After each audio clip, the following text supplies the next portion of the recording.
Hello, I am Chandler Klebs, and in this video I want to explain how understanding that free will is an illusion and how everything has a cause has helped me in my life, because this is something that I think really benefits people. Because to the extent you believe people are responsible for their actions, because they have a free will and that they chose to do something bad to you or somebody, well, then you blame them.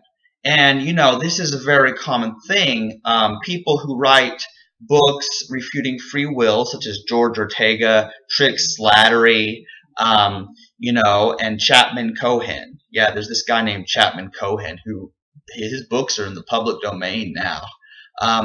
Anyway, but yeah, you'll blame them and get all mad and angry and fight with them. And you know what? This is very important for me because, since I'm somebody who's, I just have a very strong feeling that, murder and rape and lying and stealing are just wrong.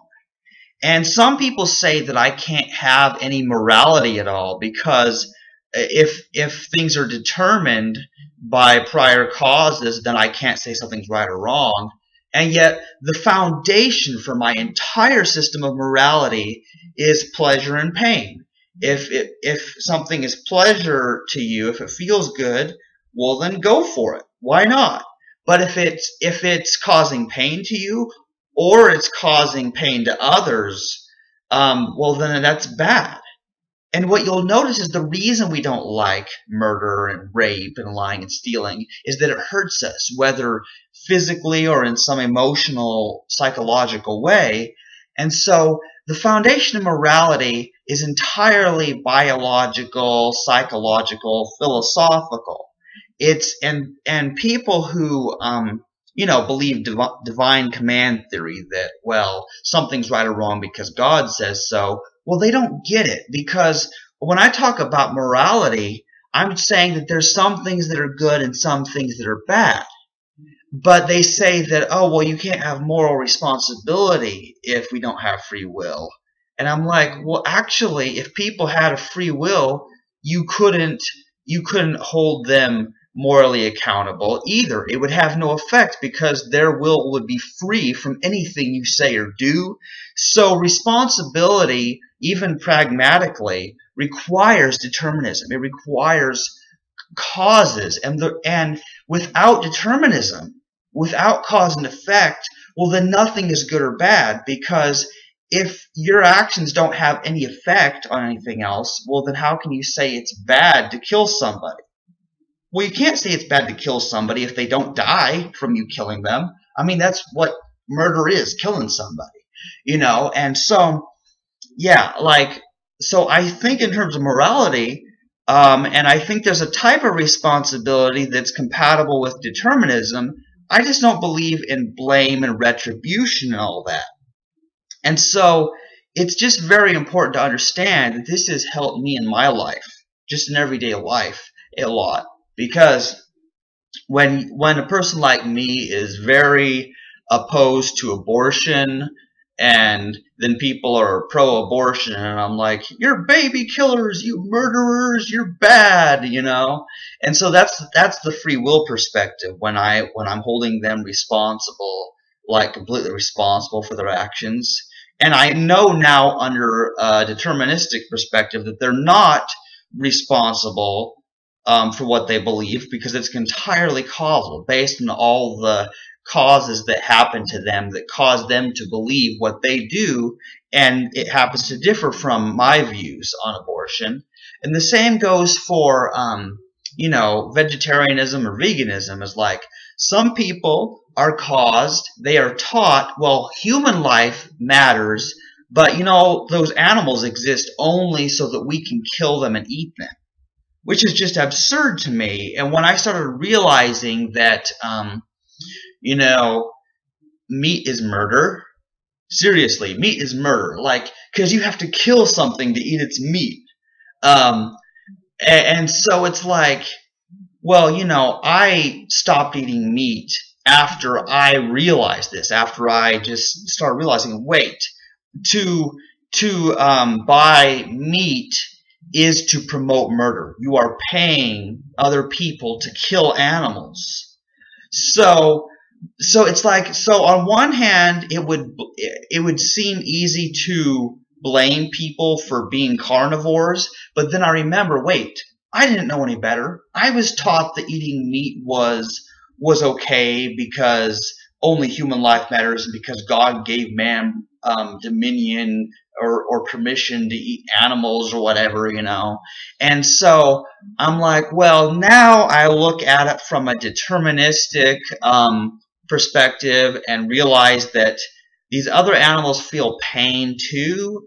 And the idea of humane slaughter, like some people are for humane slaughter, like, well, let's kill the animals, but let's do it as painlessly as possible.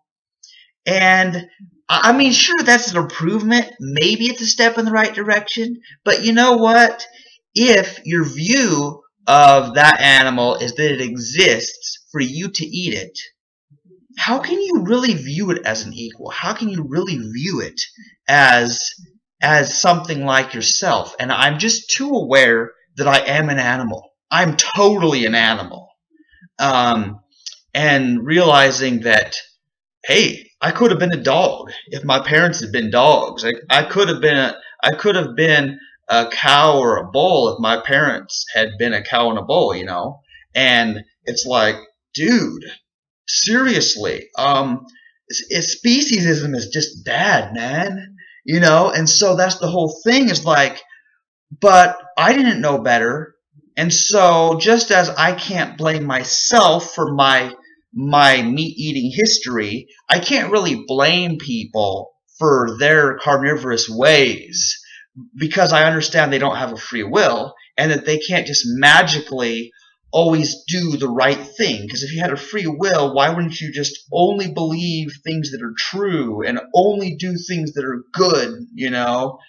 And so I can't blame people, but that doesn't mean that I'm going to say, well, they're causally determined to eat meat and slaughter animals, therefore I should let them do it. No, that's fatalism. That's like not doing anything. Instead, I'm like, wait, I realize it's just bad and it's hurting animals to slaughter them, and they probably are feeling pain because people don't really care that much how much pain they're causing to animals. They're treated awfully. But yeah, like I want to say, well, I don't blame you people for the fact that you've been taught to kill and eat animals, but I'm saying, you know what, that's bad. And that if you are killing and eating these other animals, well, then to be consistent, then maybe you should start killing and eating humans by that logic. Because what's the difference? What's the difference between killing and eating a human and killing and eating a chicken? Seriously, man. I mean, what's the difference? A chicken or a turkey or a cow or a sheep or a flamingo, whatever it is that you've been eating. I don't know, man. And so I'm all pro-plant, you know, because I don't think that plants feel pain in the same way that animals do. And they also don't run away.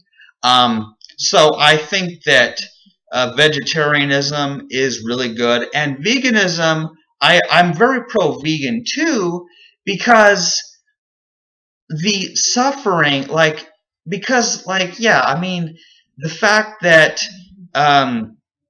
you know, even though, like, I don't view, like, you know, the act of eating eggs or milk by itself as bad by itself.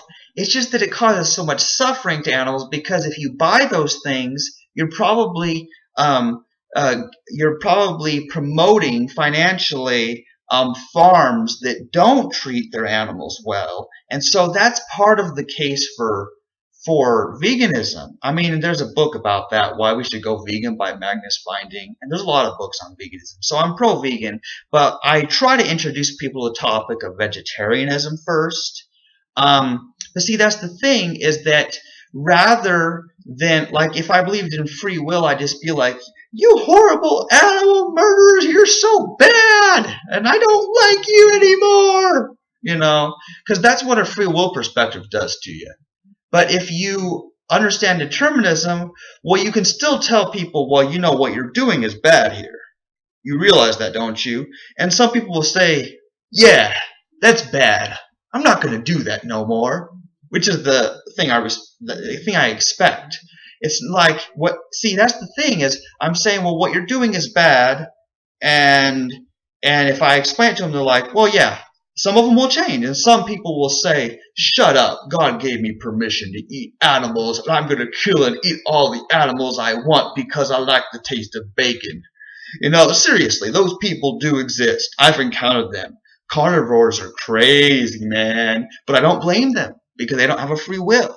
And that's the point I wanted to make with this video, is that it has helped me so much to talk and explain my position about something without getting all hateful and mad like I used to do. I used to get really, really mad. But now I'm like, well, I forgive you. You know not what you do, and you don't have a free will.